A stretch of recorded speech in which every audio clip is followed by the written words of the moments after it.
Chapter 2. So the heavens and the earth were finished, and all the furniture of them. 2. And on the seventh day God ended his work, which he had made, and he rested on the seventh day from all his work which he had done. 3. And he blessed the seventh day and sanctified it, because in it he had rested from all his work which God created and made.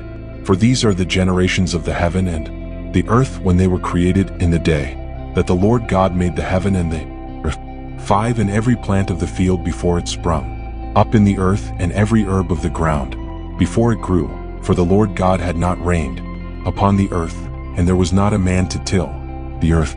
6. But a spring rose out of the earth, watering all the surface of the earth. 7. And the Lord God formed man of the slime of the earth, and breathed into his face the breath of life, and man became a living soul.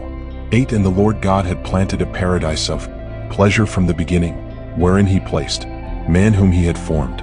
9. And the Lord God brought forth of the ground all manner of trees, fair to behold and pleasant to eat of, the tree of life also in the midst of paradise, and the tree of knowledge of good and evil.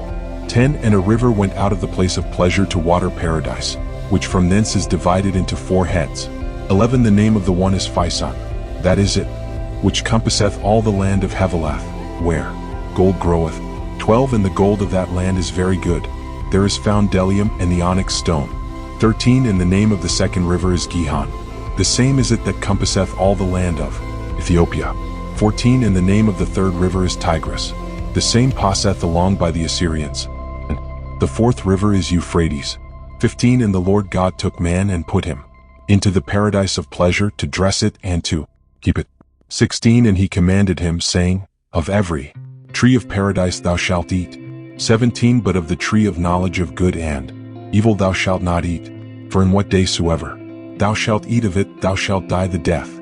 18. And the Lord God said, It is not good for man to be alone, let us make him a help like unto himself. 19. And the Lord God having formed out of the ground all the beasts of the earth and all the fowls of the air, brought them to Adam to see what he would call them, for whatsoever Adam called any living creature, the same is its name. 20. And Adam called all the beasts by their names, and all the fowls of the air, and all the cattle of the field, but for Adam there was not found a helper like himself.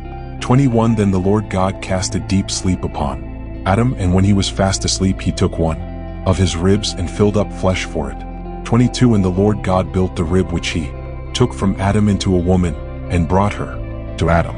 23. And Adam said, This now is bone of my bones and flesh of my flesh. She shall be called woman, because she was taken out of man. 24. Wherefore a man shall leave father and mother, and shall cleave to his wife, and they shall be 2 in one flesh. 25. And they were both naked, to wit, Adam and his wife, and were not ashamed.